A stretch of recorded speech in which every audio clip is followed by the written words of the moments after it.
You know what's strange about American politics, Sam?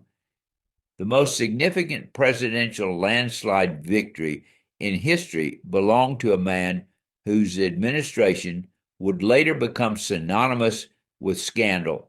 Warren G. Harding won with 60% of the vote, riding a wave of post war optimism that would soon come crashing down. That's fascinating, PAPPY, because his campaign slogan, Return to Normalcy, really captured the national mood after World War I. People were desperate for stability, weren't they? Oh, exactly. And Harding knew how to tap into that zeitgeist perfectly. Here was this tall, handsome newspaper publisher from Ohio with this incredibly soothing speaking voice, basically telling Americans, hey, let's all just take a collective breath and get back to simpler times. But then everything went sideways with the Ohio gang. What exactly happened there? Well, that's where this story gets exciting. See, Harding had this fatal flaw of trusting his old buddies too much. He appointed these friends from back home to key positions, and they saw it as their personal get rich quick scheme. The most notorious was his Secretary of the Interior, Albert Fall, who orchestrated what we now know as the Teapot Dome scandal. I've heard about Teapot Dome, but what exactly went down there? So picture this. Fall secretly leased federal oil reserves in Wyoming and California to private companies in exchange for hundreds of thousands of dollars in bribes. That would be millions in today's money. But here's what's tragic. Harding started suspecting something was wrong. He actually said, I can take care of my enemies all right, but my damn friends, my goddamn friends, they're the ones that keep me walking the floor nights, That's such a haunting quote, especially given what happened next. right?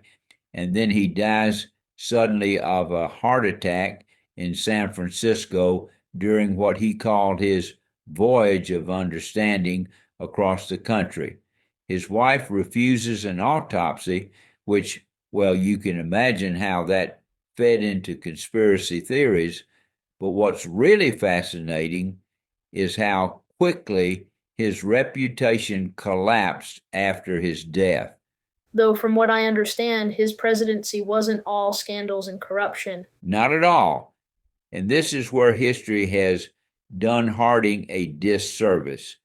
He created the Bureau of the Budget, the first time the federal government had a coordinated budgeting system. He hosted the Washington Naval Conference, getting major powers to agree to limit their naval armaments right after World War I. And get this, he was remarkably progressive on civil rights for the 1920s. Well, that's unexpected. What did he do for civil rights? He gave this courageous speech in Birmingham, Alabama, right in the heart of the segregated South, advocating for civil rights for African Americans, and supporting anti lynching legislation. This was when the KKK was at its peak of power. He even appointed African Americans to federal positions, which was practically unheard of at the time. So it seems like his legacy is more complicated than most people realize. Exactly. And his economic policies actually helped kick off the roaring 20s. He cut taxes, reduced government controls, and his Secretary of Commerce, Herbert Hoover, one of his few good appointments, did a lot to promote American business interests. That really changes the traditional narrative about his presidency. And you know what's interesting? Historians are starting to take a more balanced view now. While nobody's excusing the scandals, there's more recognition of his achievements. It's like this perfect example of how history isn't black and white. Here's a president who helped stabilize the country after major upheaval, took some remarkably progressive stances, but also enabled one of the most corrupt administrations in American history. Pappy, sounds like there are some pretty relevant lessons for today. Oh, absolutely, Sam. It's this powerful reminder about the dangers of cronyism in government, but also about how good intentions and poor judgment can coexist in the same person. Harding wasn't corrupt himself, but his loyalty to the wrong people enabled corruption to flourish. And maybe that's what makes his story so compelling. It's not just about political scandal, it's about human nature and the complicated ways our strengths can sometimes become our weaknesses.